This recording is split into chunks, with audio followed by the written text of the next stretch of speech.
Hi, welcome to another career education class where we are continuing our look at occupation planning and compatibility. Last time you had career education, you completed at least 3 compatibility surveys and you favorited 2 occupations. So we're going to be sharing what we found out last time, which occupations you chose that you thought you were most compatible with, which 2 did you favorite and add to your portfolio and why. Then we're going to be digging a little bit deeper into finding out about careers and researching your top 2. Now, you might want to do a couple more compatibility surveys or do a little more research to make sure that you're choosing 2 careers that you genuinely are interested in. So on paper or on your device, for the 2 careers you choose to research, you are going to be obviously giving the name of the career, what interests you about the job, what is the outlook for this job, and an outlook it's good or fair, or there aren't going to be many jobs in the future. This will impact the possibility of success in your future. What education and requirements are there for this job? What is the salary for this job? And how you could pursue this opportunity. So what steps do you need to take? What high school courses apply? How are you going to get from where you are now to this job down the road? This is where you'll have more detail in your response. You're going to repeat this for both occupations, and you can do this either by taking notes on your device or by taking notes on a piece of paper. So here's just a quick review on where to find that information. So last day you looked under Who Am I? And you went to match results and you checked your occupation matches and you searched through it that way.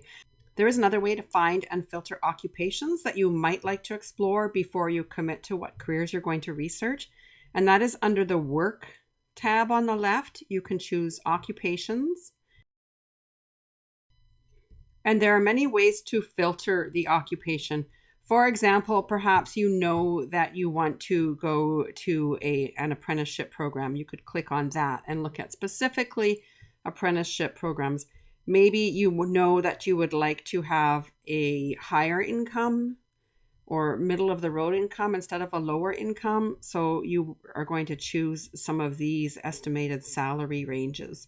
So if I wanted to earn at least $60,000 a year, there are 254 filters.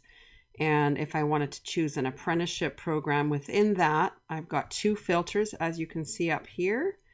And that gives me 30 results. So you can explore occupations a little bit further before you commit to researching specific ones. So whether you go under Who Am I to occupation matches, or you simply go to the Work tab, you can see occupation lists and suggestions. So under Who Am I, you get the specific matches you've already chosen.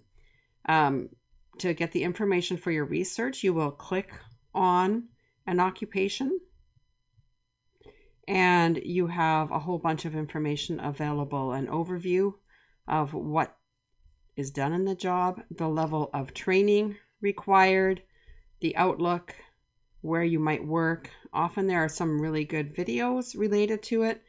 And requirements for the job, you can get a little more specific about requirements on this tab.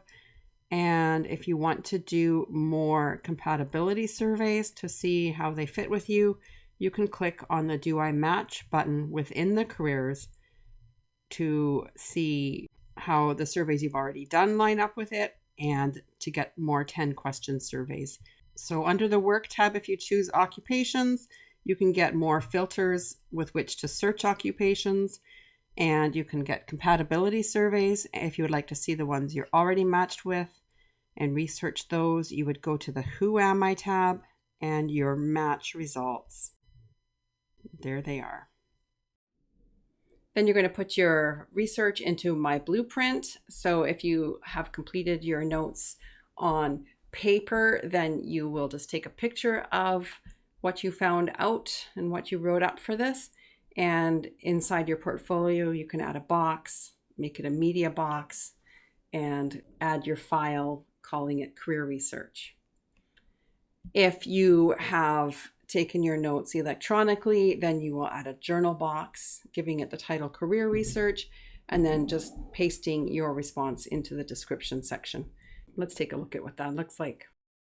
All right, so to add your work to your portfolio, you are going to open your portfolio for this course by clicking on Portfolios here or on the side right here. Then you will click on your portfolio to open it, and depending on how you did your work, you could add it in two possible ways. So if you did your work on paper, then you can take a picture of this work, add box, add media box, add file. Then you can find your picture by clicking here and searching around for it. And I'll just choose a random picture here. Upload it. This would be the picture of your research. You would call it Career Research. And then you can post it to your portfolio. If you completed it on a device by taking notes on your phone or on a computer, you will add a box, make it a journal box, call it Career Research, and you can copy and paste your research here. Click on Post, and it will show up in your journal box. So you can see that they're both showing up here, and once it's in your portfolio for this class, then your teacher can see it. All right, so here's your checklist for the week. Please make sure you've completed the following. You've shared your top 2 occupation matches. You've researched your top 2 careers, and for each one, you've given the information that we've outlined in this presentation. And you've added your research to your portfolio. That's it for me. Have a great week.